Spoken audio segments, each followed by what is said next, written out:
علی بھی اگلا سوال ہے، قربانی کے جانور میں کون کون سے ایسے عیوب ہیں جن کی بنا پر قربانی کرنا جائز نہیں ہوگی؟ عید قربان کی قربانی واجب ہے یا کہ سنت؟ عید قربان کی قربانی جو ہے آلموسٹ امت میں اتفاق ہے کہ یہ سنت مؤکدہ ہے، واجب نہیں ہے۔ صرف حنفی تھوڑے سے اس معاملے میں سختی کا شکار ہوئے ہیں، اور وہ سختی ان کی حدیث کے ظاہری الفاظ پہ دیکھا جائے تو کسی حد تک جسٹیفائی بھی ہے۔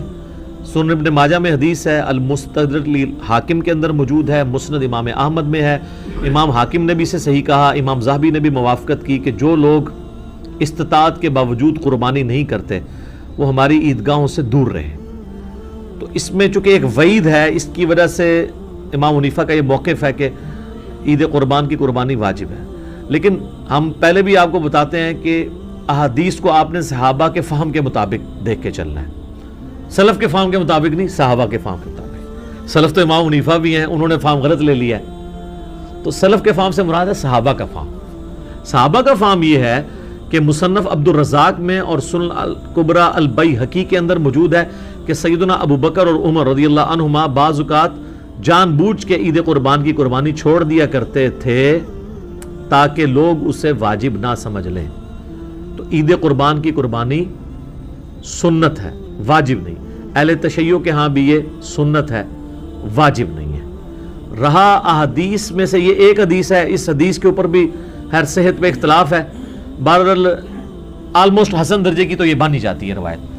تو وہ ہے نبی علیہ السلام نے ترغیب دلانے کے لیے، جیسے کئی ایک موقعوں پہ آپ علیہ السلام کا جس طرح فرمان ہے کہ یہود و نصارہ کی مخالفت کرو، داڑھیوں کو رنگو، یہ ترغیب دلانے کے لیے۔ ورنہ تو اس حدیث کو روایت کرنے والے جابر بن عبداللہ اور ان سے بھی بڑھ کے مولا علی علیہ السلام نے داڑھی نہیں رنگی، سفید ہی رکھی ہے، جواز کی حد تک یہ مطلب جائز ہے۔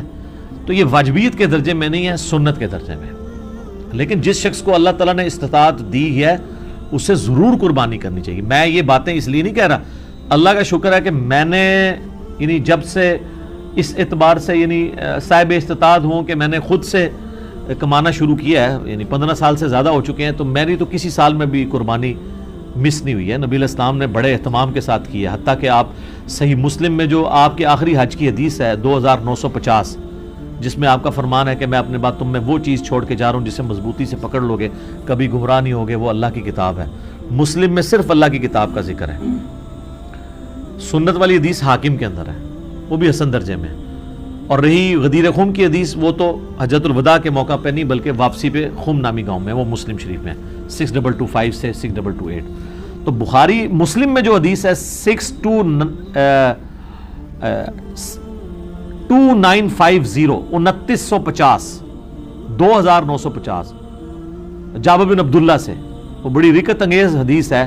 جابر بن عبداللہ آلموسٹ نابینا ہو چکے ہوتے ہیں، تو امام باقر ان کو ملنے کے لیے جاتے ہیں، تو ان کو بتایا جاتا ہے کہ حضور کا بچہ ہے آپ کے پاس، امام باقر حضرت حسین کے پوتے، تو وہ ان کو اپنے پاس بٹھاتے ہیں، تو حضرت امام باقر اس حدیث کو روایت کرتے ہیں، اور امام باقر سے امام جعفر صادق نے بیان کی ہے، اور 2 واسطوں سے امام مسلم نے لی ہے۔ تو امام باقر کہتے ہیں کہ جابر بن عبداللہ میرے یہ سامنے کے بٹن کھولتے ہیں اور میرے سینے پہ یوں ہاتھ رکھتے ہیں اور کہتے ہیں تم میرے نبی کے بیٹے ہو، تم مجھ سے جو پوچھنا چاہتے ہو پوچھو۔ تو وہ کہتے ہیں میں آپ سے پوچھنے آیا ہوں کہ نبی علیہ السلام نے حج کس طرح کیا تھا۔ تو وہ حج کی آلموسٹ 7-8 صفحوں پہ لمبی حدیث ہے، مسلم شریف میں 2950 اور مشکات میں دوسری جلد میں حج کے چیپٹر میں پہلی حدیث یہ ہے نبی علیہ السلام کے حج پہ۔ یہ امام باقر نے روایت کی ہے، ان سے امام جعفر نے سنی ہے، اور پھر بعد میں 2 واسطوں سے امام مسلم نے لی ہے۔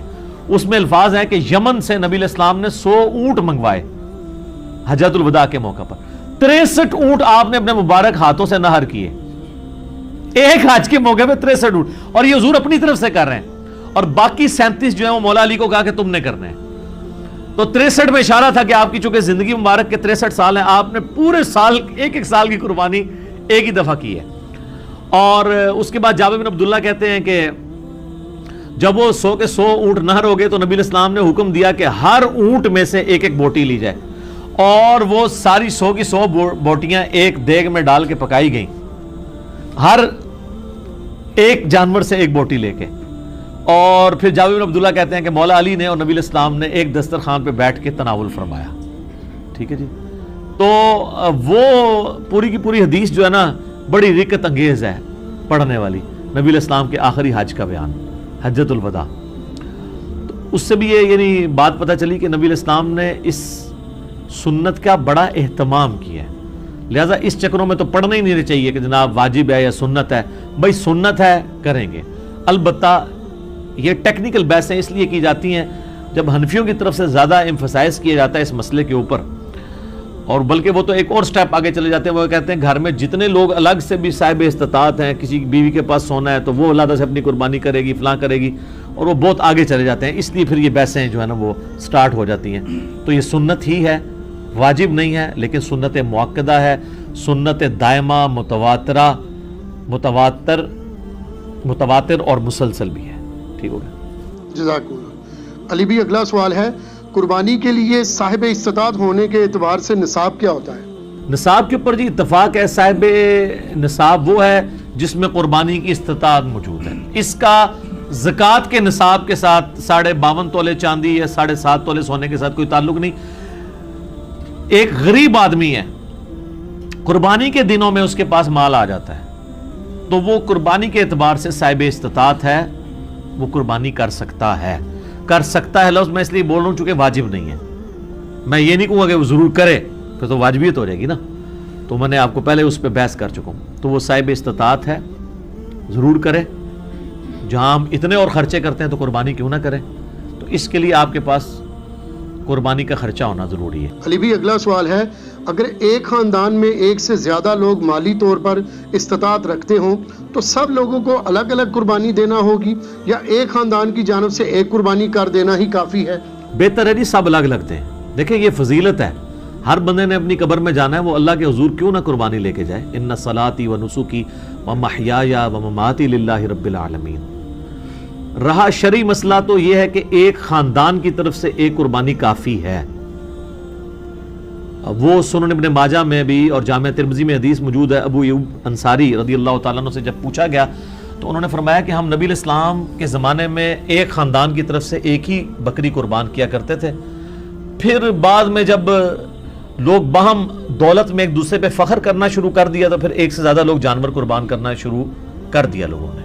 اور ایک اور حدیث ہے سنن ابن ماجہ میں بھی، المستدرک للحاکم میں، ایک اور صحابی کہتے ہیں کہ ہم تو ہمیشہ سے پورے خاندان کی طرف سے ایک ہی جانور قربان کیا کرتے تھے، بکری یا بکرا، اور لیکن اب میرے گھر والے مجھے اکساتے ہیں تو ہم یعنی ایک دوسرے پہ روب ڈالنے کے لیے کہ ہمسایوں نے تو 3 بکرے دیے ہیں، تم کیوں ایک؟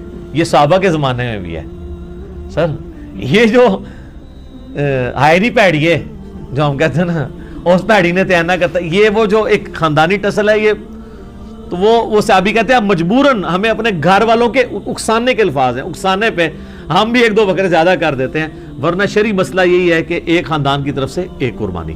یہ خاندان سے مراد ایک چولہا ہے، ایک چولہا اس اعتبار سے کہ میاں بیوی بچے، اب آپ کوئی گھر ایسا لے آئیں کہ جہاں پہ 5 فیملیز رہ رہی ہیں اور چولہا ایک ہو تو وہ آپ کہیں گے ایک قربانی نہیں، وہ 5 خاندان ہے۔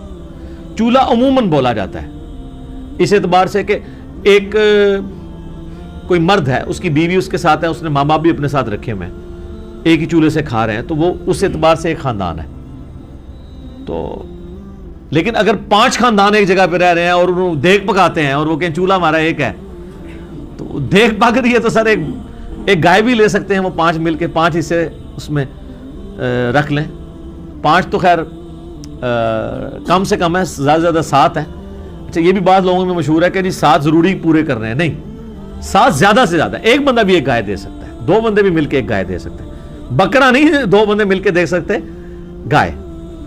تو اگر 5 گھر میں خاندان ہے، ویسے خرچے ان کے علیحدہ ہیں، صرف ایک چولہا اکٹھا ہونے سے یہ نہیں ہوگا کہ ایک خاندان بنے گا۔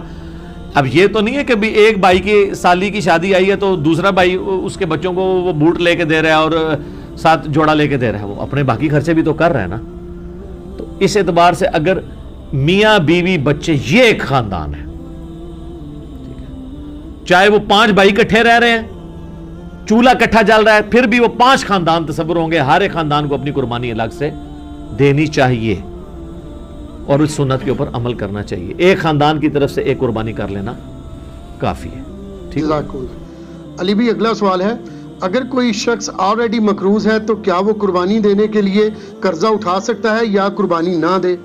قربانی کیوں نہ دے جی، کروڑ پتی لوگ بھی مقروض ہیں. یہ بڑے بڑے فیکٹریوں کے مالکوں سے آپ پوچھیں، انہوں نے کروڑوں میں قرضے اٹھائے ہوئے ہیں. وہ ایکویٹی تو ان کی 40% ہے، 60% تو ڈیٹ انہوں نے بینکوں سے اٹھایا ہوا ہے. وہ تو سب سے پہلے تو ان کی قربانی ساقط ہو جائے گی جو امریکن بیل چپ فٹ شدہ جو ہے منگوا کے یہاں پہ قربان کر رہے ہیں. اگر آپ ان کو دیکھیں مقروض وہ بھی ہیں. یہ قرضہ جو ہے یہ عارضی قرضہ ہے. یہ اس قرضے کو وہ قرضہ نہیں کہا جاتا کہ جس کی بنیاد پہ قرضہ یہ ہے کہ ایک بندہ قرضے کے تلے اس طرح دب گیا کہ اس کی 2 وقت کی روٹی محال ہو گئی ہے اور وہ روکی سوکی کھا کے گزارا کر رہا ہے، اس کو مقروض کہا جاتا ہے.